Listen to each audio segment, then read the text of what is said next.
Hi friends, அனைவருக்கும் வணக்கம். நம்ம சேனலை லைக் பண்ணுங்கள், ஷேர் பண்ணுங்கள், சப்ஸ்கிரைப் பண்ணி வச்சுக்கோங்க. அப்போ தான் நம்ம டெய்லி போடுற வீடியோஸ் உங்களுக்கு நோட்டிஃபிகேஷனாக வந்துட்டே இருக்கும். வாங்க நம்ம அப்போ கதைக்குள்ளே போகலாம். சொல்லிவிடு வெள்ளி நிலவே. பகுதி 1. எப்போதும் போல் பரபரப்பாகவே காணப்பட்டது கோவை நகரத்து அதிமுக்கிய சாலை. விமான நிலையத்திலிருந்து வந்து கொண்டிருந்த அந்த கருப்பு நிற காருக்குள் மிடுக்காய் அமர்ந்திருந்தான் கார்த்திக். கனடாவின் தனது 5 வருட படிப்பை முடித்துவிட்டு வரும் 28 வயது ஆணழகன் அவன். அலை அலையாக அசைந்தாடும் முடி, வசீகரிக்கும் கண்கள், தடிமனான சிவந்த உதடுகள், கொஞ்சம் எடுப்பான சிவப்பு நிறம், மொத்தத்தில் பார்ப்பவரை கவரும் அழகு. அவனுடன் டிரைவர் கோபாலன் மற்றும் அவனுடைய நண்பன் சதீஷ் இருந்தனர். சதீஷ் சற்று பெருத்த உடல், ஆனாலும் கட்டுக்கோப்பான உடல் அமைப்பு, சற்று எடுப்பான மீசை, அவனும் சற்று சிவந்த நிறம்தான். கார்த்திக் உடன் ஏதேதோ கேள்வி கேட்டுக்கொண்டே பயணித்து கொண்டு இருக்கின்றான். இவனும் தன் நண்பனின் எல்லா கேள்விக்கும் சலிக்காமல் புன்னகையுடனே பதில் கூறிக்கொண்டே பயணத்தை தொடர்ந்தான். சதீஷ் மற்றும் கார்த்திக் இருவரும் சிறு வயது முதலே நண்பர்கள். சதீஷ் தனது படிப்பை முடித்துவிட்டு இங்கு ஒரு கம்பெனியில் வேலைக்கு சேர்ந்துவிட கார்த்திக் மட்டும் மேற்படிப்பு படிக்க கனடா சென்று விட்டான். சதீஷ் முதலில் வேலை செய்த கம்பெனியில் ஆள் குறைப்பு செய்ய தன்னுடைய வேலையை இழந்தான். அவனது நிலையை அறிந்து கொண்ட கார்த்திக் அவனை தனது அப்பாவின் கம்பெனியில் மேனேஜர் பதவியில் அமர வைத்தான். சதீஷ் நல்ல திறமையானவன், இருந்தாலும் போட்டி உலகில் சிபாரிசு மற்றும் பணத்திற்கு தானே மதிப்பு. அதனால் எங்கும் வேலை கிடைக்காத விரக்தியில் இருந்தான். அவனின் திறமையை அறிந்த கார்த்திக்கின் அப்பா சுந்தரம் சதீஷை பணியில் அமர்த்தி கொண்டார். இன்று தன் மகன் வருவதை சதீஷிடம் சொல்ல அவனே தன் நண்பனை அழைத்து வர கிளம்பிவிட்டான்.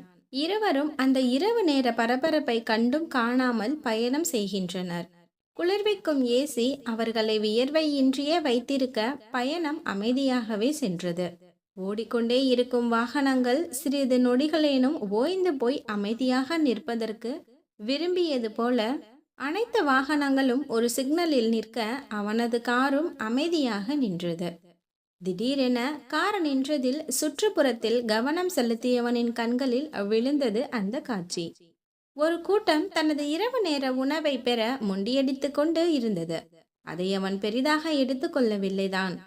ஆனாலும் ஒரு நிமிடம் அதை கவனித்தவனிடம் சதீஷ் பேச்சு கொடுக்க மீண்டும் அவனுடன் பேச ஆரம்பித்து விட்டான். சில மணி நேர பயணத்தில் அந்த கார் மாளிகை போன்ற வீட்டின் முன்னால் வந்து நின்றது. அதிலிருந்து இறங்கிய கார்த்திக்கை ஆரத்தி எடுத்து வரவேற்றார் கார்த்திக்கின் அம்மா கலைவாணி. ஆரத்தி எடுத்து முடித்தவர் அதனை ஒரு வேலைக்கார பெண்ணிடம் கொடுத்துவிட்டு, என்ன கார்த்தி, நீ காலையில வரேன்னு சொல்லிட்டு இப்படி ராத்திரி நேரம் வந்திருக்க? அம்மா உனக்காக எவ்வளவு நேரம் காத்திருக்கேன் தெரியுமா? இல்லம்மா, நான் தான் சொன்னேன்ல ஃப்ளைட்டு கடைசி நேரத்தில் கேன்சல் ஆயிடுச்சுன்னு. நீங்க எனக்காக காத்துட்டு இருப்பீங்கன்னு தெரிஞ்சுதான் வர லேட்டா ஆனாலும் பரவாயில்ல அப்படின்னு இன்னைக்கே கிளம்பி வந்தேன் என்று கூறிக்கொண்டே அவரை அணைத்து கொண்டான். என் செல்லம், பயணம் எல்லாம் சௌகரியமா இருந்துச்சா என கேட்க, ஹாலில் இருந்த சோஃபாவில் அமர்ந்தபடியே அதெல்லாம் சூப்பர் என்று கூறினான். அதற்குள் வேலைக்கார பெண் காஃபி கொண்டு வர, லக்ஷ்மி அக்கா நல்லா இருக்கீங்களா? அடடா காஃபி என முகர்ந்து பார்த்தவன், என்ன மனம், உங்க காஃபிய 5 வருஷம் மிஸ் பண்ணிட்டேன் தெரியுமா? இப்போ கொடுத்ததுக்கு தேங்க்ஸ் என்றான்.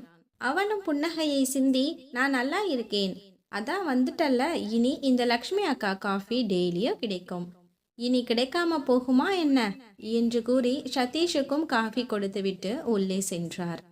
இருவரும் குடித்து முடித்ததும் அவனது நண்பன் சதீஷ் அவனை அழைத்து கொண்டு அவனின் அறைக்குள் சென்றான். கார்த்திக் ரீஃப்ரெஷ் ஆகி வர இருவரும் சிறிது நேரம் பேசிக்கொண்டு இருந்தனர். பின்னர் அனைவரும் ஒன்றாக அமர்ந்து இரவு உணவை முடித்துவிட்டு சதீஷ் அவனது வீட்டிற்கு சென்றான். கார்த்திக்கின் பெற்றோரோ கார்த்திக்கை ஓய்வெடுக்க சொல்லி அவனது அறைக்கு அனுப்பி வைத்தனர். அறைக்கு வந்தவனை அதீத களைப்பு ஆட்கொள்ள அப்படியே தூங்கி போனான். முதல் நாள் இனிமையாக முடிந்தது. மறுநாள் நேரமே எழுந்து கொண்டான் கார்த்திக். நடைபயிற்சி மேற்கொள்ள ஏற்ற இடத்தில் தனது பைக்கை நிறுத்தியவன், மெதுவாக ஓடியபடி தனது நடைபயிற்சியை ஆரம்பித்தான். அங்கு ஒரு கல்லூரியைச் சேர்ந்த மாணவிகள் அந்த இடத்தை சுத்தம் செய்து கொண்டிருந்தார்கள். இவ்வளவு காலையில் இந்த பார்க்கை ஏன் இவர்கள் சுத்தம் செய்கிறார்கள் என சிந்தித்தபடியே அவர்களையே பார்த்து கொண்டு கடந்து போனான். பின் வீட்டுக்கு வந்த கார்த்திக்கிடம் அவனது தந்தை சுந்தரம், தம்பி, ஜாகிங் முடிஞ்சது போல, போய் ஃப்ரெஷ் ஆகிட்டு வா என்று கூற அவனும் சென்றான். சிறிது நேரத்தில் வந்தவன் கைகளில் காஃபி கோப்பையை கொடுத்தவர் நாளிதழை புரட்ட ஆரம்பித்தார். அதை படித்தபடியே, தம்பி, எப்போ கம்பெனி பொறுப்பை ஏத்துக்க போற? எனக்கும் வயசாயிட்டே போகுது. டெக்டைல்ஸ், கார்மெண்ட்ஸ் இப்படி எல்லாத்தையும் பார்த்துக்க முடியல. அப்பா, இப்போதான் வந்திருக்கேன், கொஞ்சம் டைம் கொடுங்க. ஒரு 2 மாசம் ஃப்ரீயா இருக்கணும். இத்தனை நாளா படிப்பு படிப்புன்னு ஒரு மிஷின் மாதிரி இருந்துட்டேன். ப்ளீஸ் என்றான் கார்த்திக்.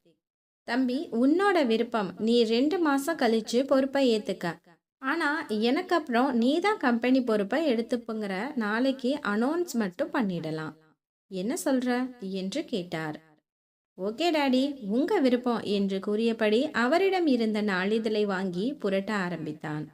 பின்னர் இருவரும் சிறிது நேரத்தில் காலை உணவை முடித்துக்கொண்டு அலுவலகம் நோக்கி கிளம்பிவிட்டனர். காலை 10 மணி. எஸ்கே டெக்ஸ்டைல்ஸ் மிகப்பெரிய பிரம்மாண்டமான கட்டிடம் இது. கண்ணாடி வைத்த பெரிய பில்டிங். அதன் முதல் தளத்தில் அலுவலகம் இருக்க, தரைத்தளத்தில் பஞ்சில் இருந்து நூல் நூற்கும் நூற்பாலை இருந்தது. அந்த நீண்ட நூற்பாலையை தாண்டி செல்ல அதற்கு அடுத்த கட்டடத்தில் நெசவு தறிகள் ஓடும் சத்தம் காதை பிளந்தது. அதை தாண்டி மிகப்பெரிய பார்ட்டி ஹால். அங்குதான் ஒரு மிகப்பெரிய விழா ஏற்பாடு செய்யப்பட்டிருந்தது. அதை தாண்டி பின்பக்கம் சென்றால் நூற்பாலையில் இருந்து வரும் நூலை பீம் எனப்படும் மிக பெரும் உருளையில் கஞ்சி சேர்த்து சுருட்டி கொண்டிருக்கும் சைசிங் இருந்தது. அனைத்தையும் ஒருமுறை கண்களாலே அளந்து பார்த்த கார்த்திக் விழா நடக்கும் இடத்திற்கு வந்தான். அங்கு மேடையில் கார்த்திக்கின் அப்பா சுந்தரம் தனது மகனிடம் நிர்வாக பொறுப்பை முழுதாக ஒப்படைத்துவிட்டு தான் ஓய்வு பெற போவதாக தெரிவித்து கார்த்திக்கை அறிமுகம் செய்து கரகோஷம் எழுந்தது. அவனும் 2 மாதங்கள் கழித்து தனது பணியில் அமரப்போவதாக தெரிவித்து விடை பெற்றான். நாட்களும் சுகமாக அதன் போக்கில் நகர்ந்து கொண்டு இருந்தது. கார்த்திக் வந்திருப்பதை அறிந்து சொந்தங்கள் எல்லாம் வந்து செல்ல அவன் மிகவும் பிஸியாகவே இருந்தான். ஒரு 4 நாள் சென்ற நிலையில் சதீஷ் கார்த்திக்கை காண வந்தான். கார்த்திக் தோட்டத்தில் இருந்த ஒரு நிழற்குடையின் கீழ் போட்டு இருந்த வெள்ளை நாற்காலியில் அமர்ந்து பேப்பர் படித்து கொண்டு இருந்தான். அவன் அருகே வந்தவன், ஹாய் கார்த்திக் என்றான். ஹாய் சதீஷ், வா வந்து உட்காரு. என்னடா ரொம்ப பிஸியா? வீட்டு பக்கமே ஆளை காணோம். ஆமா கார்த்தி, உனக்கே தெரியும், கல்யாண வேலை தலைக்கு மேல இருக்கு. ஜமுனாவுக்கு எங்க பாட்டி தாலி வாங்கி வச்சிருக்காங்களாம். அத போய் வாங்கிட்டு வரணும். தனியா போக கொஞ்சம் யோசனையா இருக்கு. நீயும் ஃப்ரீயா தானே இருக்க, என் கூட வர முடியுமா? என்னடா இப்படி சொல்ற? நீ கூப்பிட்டு நான் வராமல் இருப்பேனா என்றவன் பயண விவரங்களை கேட்டு பெற்றுக்கொண்டான். சதீஷ், பாட்டி இருப்பது உதகை மாவட்டம்.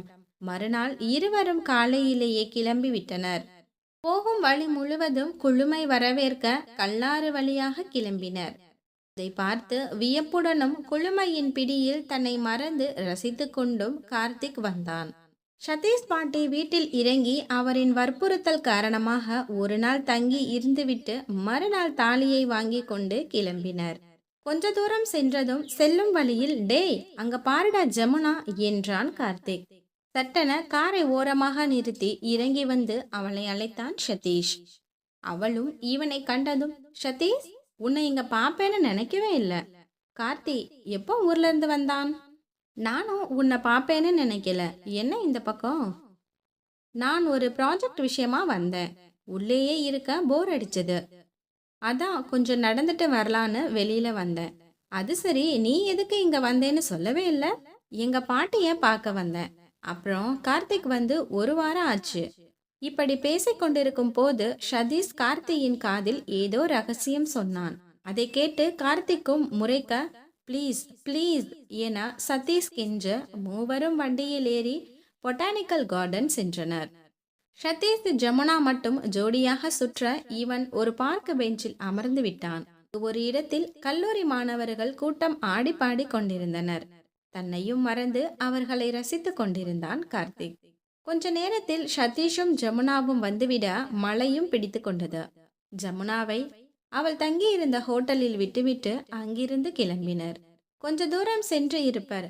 போலீஸ் அவர்களை நிறுத்தி செல்லும் வழியில் மரம் விழுந்து இருப்பதாகவும் அதனால் பாதையை அடைத்து விட்டதால் திரும்பி வேற வழியில் செல்ல சொல்லி அவர்கள் இருவரும் திரும்பி அனுப்பப்பட்டனர். மழையும் விடாமல் பெய்தது. இரவும் ஆகிவிட்டது. ஒரு ஹோட்டலில் தங்க முடிவு எடுத்தனர். ஆனால் மழையில் ஹோட்டல் தேடுவது கடினமாக இருந்ததால் கிடைத்த ஹோட்டலில் தங்கிக் கொண்டனர்.